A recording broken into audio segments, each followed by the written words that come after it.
Bonjour Wenbourg Förster. Bienvenue dans votre nouvelle planque d'enregistrement. Je vous informe que durant votre absence, tout était opérationnel. Vous pouvez commencer l'épisode. Je te remercie Blackfust. On peut dire que tu as beaucoup évolué depuis. C'est normal, vous me mettez toujours à jour. Ça paraît logique.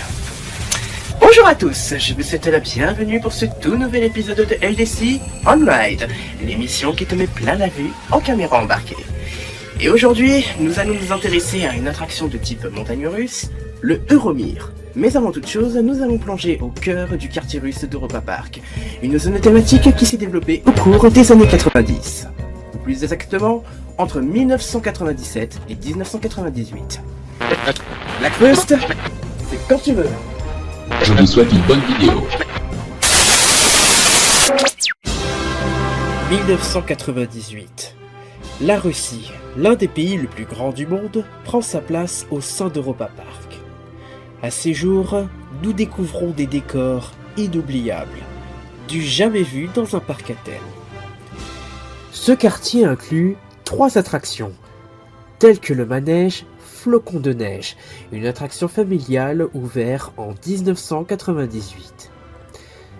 Mais aussi l'Ada Autodrome, une attraction qui vous attend à bord d'une automobile. Sans oublier le célèbre coaster, le Euromir. Avant d'embarquer dans cette immense structure, nous allons maintenant découvrir quelques éléments qui ont donné naissance au quartier russe.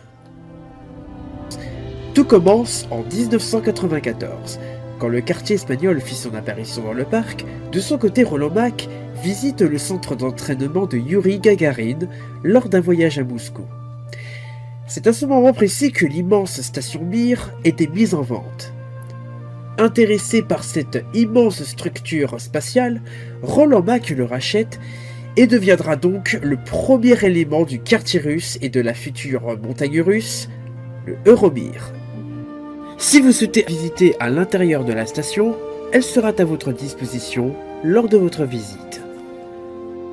Ce n'est pas tout à fait officiel, mais la parabole d'Europa Park, apparue en 1998, conçue pour obtenir de nouvelles chaînes TV, pourrait être encore l'un des éléments appartenant au quartier russe.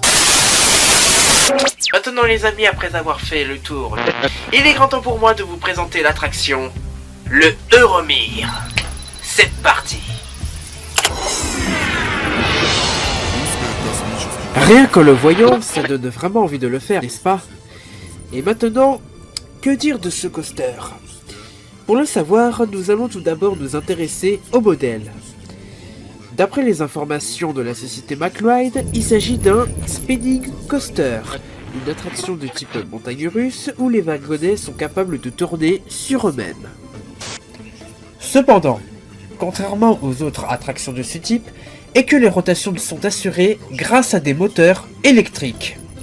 Ces moteurs sont alimentés grâce à un troisième rail d'alimentation électrique que l'on retrouve sur certaines parties du parcours, ce qui permet de faire tourner les wagons. Et maintenant nous allons nous intéresser à un système mécanique que l'on appelle le lift. Alors pour ceux qui ne connaissent pas ce terme, le lift permet de désigner une pente permettant de faire monter un train à un point culminant du rail.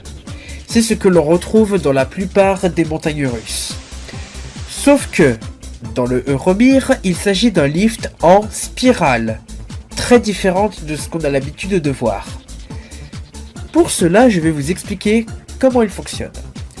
Dans ce type de lift se trouve un immense rotor propulsé par des pneus. Pour que le train arrive jusqu'en haut, le premier wagon, muni d'une barre d'accrochage, va se retenir à l'aide d'une barre métallique que contient le rotor.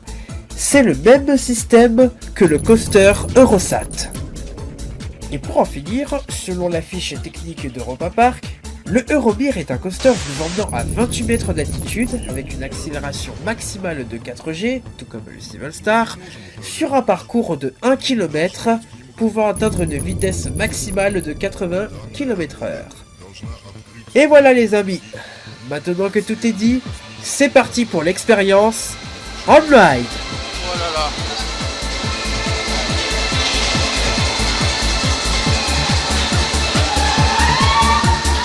Wow.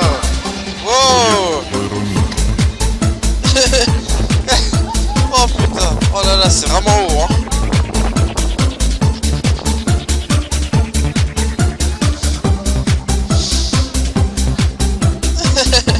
Oh là là, mon dieu, qu'est-ce que c'est haut. Oh là, on est à plus de 20 mètres là. Ah.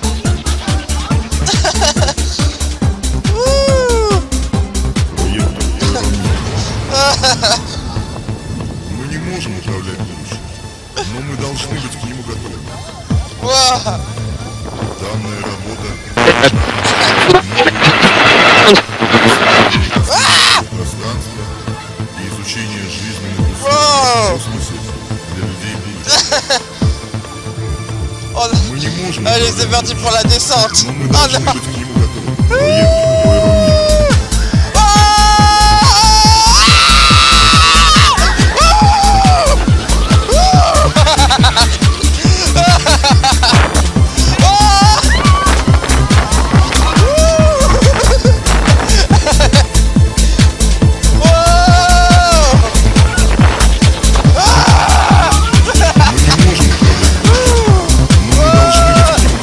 Проект Euromir.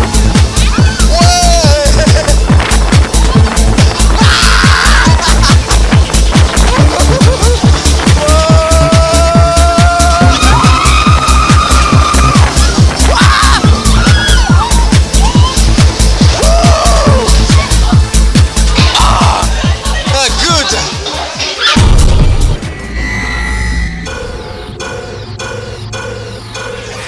Fin de la transmission de l'attraction Euromir.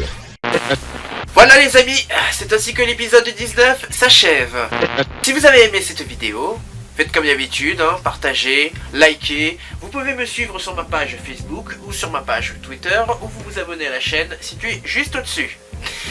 Quant à moi je vous laisse, je vous dis à la prochaine et à très bientôt. Ciao.